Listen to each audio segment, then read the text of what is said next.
In the previous video, it demonstrated how to break down a whole katsuo into loins. Katsuo reflects the seasonal difference in its taste and texture, and its processing methods also vary to bring out the most of its flavor, not only because of its versatility that it can be sushi, sashimi, carpaccio, and so on. This tutorial introduces some of the popular processing ideas.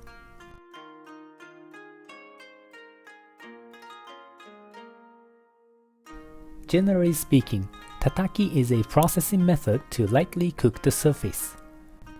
This is done often by searing or flash frying. Cooking the surface enhances the flavor as well as killing the bacteria on the skin. Also, it reduces the moisture, which improves the texture and thickens the taste. Tataki is probably the most common style to process katsuo. Originally, it is light roasted on straw fire, so it is cooked and slightly smoked at the same time. This video simplifies the process by using a stove fire. Prepare iced water. Poke on the skin side to make some holes. The skin expands and breaks when it's seared directly, so that the holes help the air to be released without randomly breaking the skin. Skewer metal barbecue sticks in between the skin and the meat, spreading in a fan shape.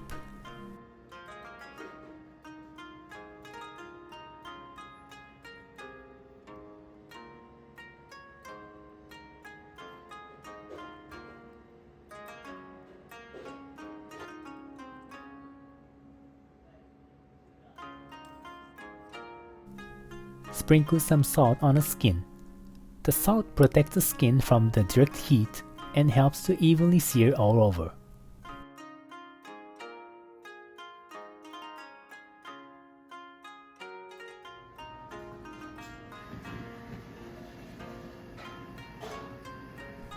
Hold the skewered fillet over the stove on the highest heat. Sear the skin side to extract the excess oil until the sparkles calm down. Since the katsuo skin is too hard to eat as it is, by searing it well makes it crispy and easier to bite off. Turn the fillet to sear on the meat side. Flash sear just to tighten the surface, roughly targeting 80% on the skin and 20% on the meat.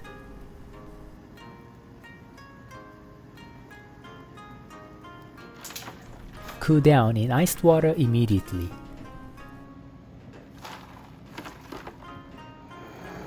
You can alternatively sear with a torch to do the similar process, but preferably with a stove to heat it up all evenly and cool down right after to make a vivid color contrast.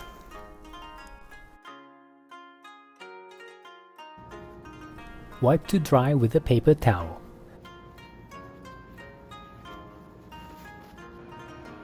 Cut into pieces to serve. The best is to serve as soon as possible to enjoy the freshness, but if you want to preserve for a bit, wrap up with a tin foil to freeze rapidly.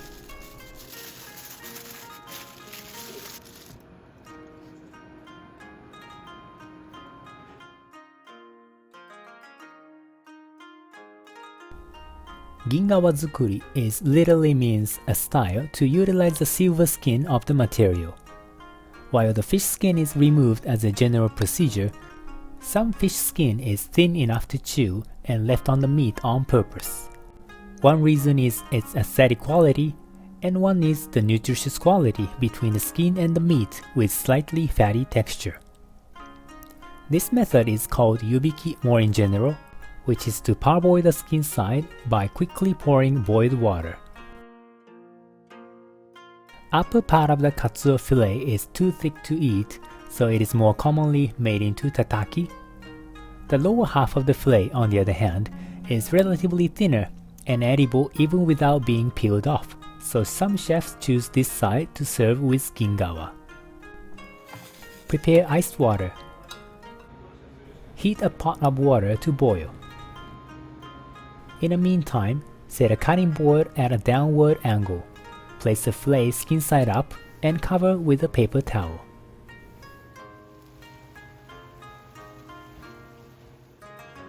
pour the fully boiled water over the fillet.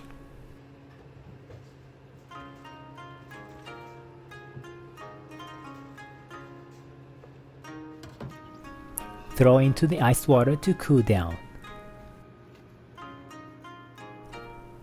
Wipe to dry with a paper towel. Remove the bloody GI part.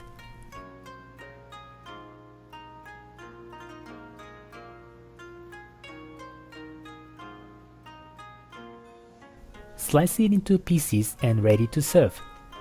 Although the skin is flash cooked, it might be still a little chewy depending on how thick you cut.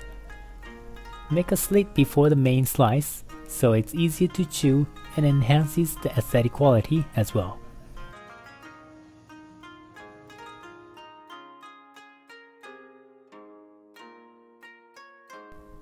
Kombu Jime literally means marinating with kelp.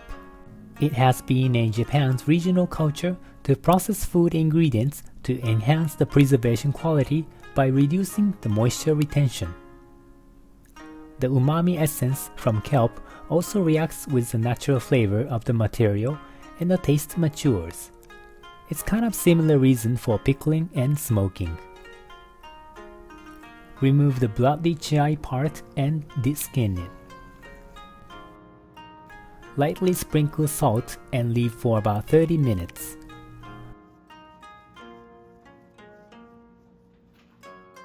Water is extracted from the surface and wiped to dry with a paper towel.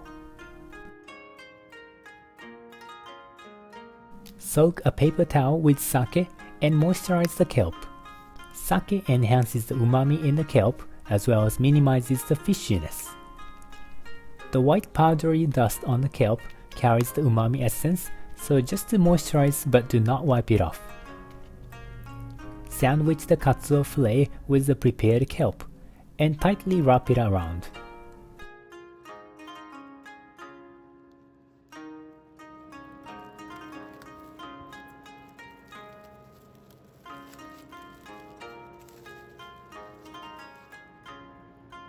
Rest it in the fridge overnight or for a day, depending on your preference. The longer you leave, the thicker the taste will be and the texture gets stickier. Unwrap it and slice it into the desired style.